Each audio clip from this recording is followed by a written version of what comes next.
পেটে ভাতে কাজ করছেন কয় বছর? এই না ছিলাম প্রায় 3-4 বছর। তখন আপনার বয়স কত? তখন মনে হয় 13-14 হইতে পারে। 13-14 বছর বয়সে। এখন এই ব্যবসা করে প্রতিদিন কত কামাইতে পারেন? রোজগার কেমন হয়? এই ব্যবসা বলতে কি দেওয়া যায় কি যে 500-700 বেচলে এই যে দেখলাম আপনি ঝালমুড়ি বেচতেছেন, সাথে বাদাম, গ্রামে গ্রামে ঘুরে ঘুরে, এগুলি কত বছর ধরে করেন? এটি প্রায় 5-6 বছর।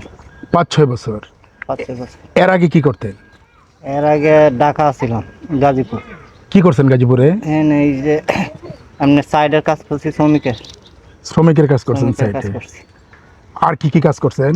এরপরে মনে করেন যে 10-12 বছরের পর থেকে এক জায়গায় আসছিলাম,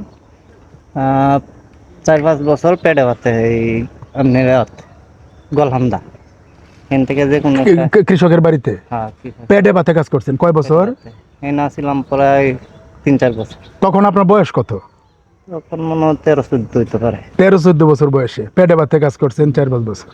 হ্যাঁ। তারপরে ওই জায়গা থেকে এই জায়গা থেকে বাড়িতে এলাম, বাড়ি থেকে আবার এই গেলাম ঘাট আপনার জয়দেবপুর যে বেশ কয়েকদিন রয়েছি, হেন মনে হয় 5-7 বছর রয়েছি। ওই শ্রমিকের কাজ করছেন। শ্রমিকের কাজ করছি। কত হাজিরা পাইছেন প্রতিদিন?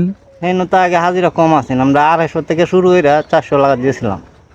পরে এই গার্মেন্টসের চাকরি দিয়েছে বাড়ি গেলি, পরে আমরা আয় করছি। তাহলে এত ছোট বয়সে আপনি যে মানুষের বাড়িতে পেটে ভাতে কাজ করছেন, কেন? সংসার, আপনাদের সংসারে আমাদের সংসার বলতে জমা জমি নাই তো, বাবা এই বিলের থেকে মাছ ধরে বেচতো, এই টাকা দেওয়া হইতো না। আগে তো মাছের দাম কম ছিল না, এই জন্য সংসার একটু অভাব আছিল।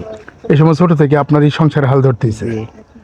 এখন এই ব্যবসা করে প্রতিদিন কত কামাইতে পারেন? রোজগার কেমন হয়? এই ব্যবসা বলতে কি দেওয়া যায় কি যে 500-700 বেচলে 200-300 টাকা, অথবা 2000-1500 বেচা যায় তো 600-700 টাকা। তাহলে এই যে 200-300 টাকা ইনকাম করে কি আপনার সংসার চলে? এইভাবে তো বাইরে দূরে চলতেছে, আল্লাহ চালাইতেছে। আপনার ঋণ আছে আপনার? এমনি বড় ধরনের কোনো ঋণ নাই।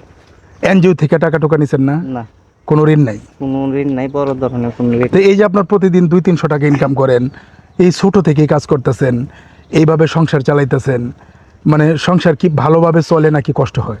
আছে টানাটুনির মধ্যে। টানাটুনির সংসার। 4 বছরে 200-300 টাকা দেখে সংসার চলে, হাই মতনই কি আর চলে, একটা থাকলে আরেকটা থাকে। ভবিষ্যতে কি করার ইচ্ছা আছে আপনার? ভবিষ্যতে তো একটা ভালো বাড়ি করতে পারলে, ভালো একটা বাড়ি করার ইচ্ছা আছে। বাড়ি করার তো বাড়ি কিভাবে করবেন? আপনি প্রতিদিন 200-300 টাকা রোজগার করেন, এই যে টাকা থেকে কিভাবে জমাবেন? এটা আল্লাহর উপরে রহমত করে, মানে আল্লাহর উপরে আবেদন করে দিচ্ছি, আল্লাহ আচ্ছা, এত অল্প বয়সে যে মানুষের বাড়িতে কাজ করতে গেলেন, মানে আপনি পড়ালেখা করেন নাই? না, এই সুযোগ পাইছি না। কেন পড়তে পারেন নাই? এই সময় পড়ার একটা বেশি চাপও ছিল না, গার্জেনরা স্কুলে মানে দেওয়ার মতো সময় পাইছে না। কারি কইছে যে পেট চালায় বড় হ, পরে আল্লাহ বাবু হইব। মোট কথা অভাব অনটন ছিল। হ্যাঁ, বাবা ছিল বেশি। কি নাম আপনার? আমার নাম মোহাম্মদ রফিকুল। রফিকুল ভাই গ্রামে গ্রামে ঘুরে ঘুরে এই ভ্যান গাড়িতে করে ঝালমুড়ি বিক্রি করেন, সাথে আমরা দেখলাম ওই যে বাদামের প্যাকেট, বিভিন্ন আচারের প্যাকেট। এই ব্যবসাটা করে প্রতিদিন 200-300-400 টাকা তিনি রোজগার করেন এবং সংসার চালান। রফিকুল ভাই খুব ছোট বয়সে মানুষের বাড়িতে শ্রমিকের কাজ করেছেন, কৃষি শ্রমিকের, এবং সেটা পেটে ভাতে। পেটে ভাতে শব্দটা হলো শুধু খাবার দিত, কোনো টাকা না, টাকা ছাড়া কাজ করেছে। টাকা ছাড়া। তারপর একটু বড় হওয়ার পরে ঢাকার জয়দেবপুরে গিয়ে তিনি নির্মাণ শ্রমিকের কাজ করেছেন। সেই ছোটবেলা থেকেই রফিকুল ভাই কাজ করছেন, এখনও এই যে ছোটোখাটো কাজ করছেন, ছোট একটা ব্যবসা করে চলছেন, কোনো টাকা জমাতে পারেনি। ভবিষ্যতে রফিকুল ভাইয়ের স্বপ্ন একটা ভালো বাড়ি করবেন তার সন্তানদের জন্য, কিন্তু আসলে এই টাকাও তিনি জমাতে পারছেন না, কিন্তু স্বপ্ন আছে। এই রফিকুল ভাইদের মতো মানুষের জীবনের গল্পটা আসলে এরকমই, এরকম অনেক রফিকুল ভাই আমাদের সমাজে আছে। এই ছিল রফিকুল ভাইয়ের জীবনের গল্প।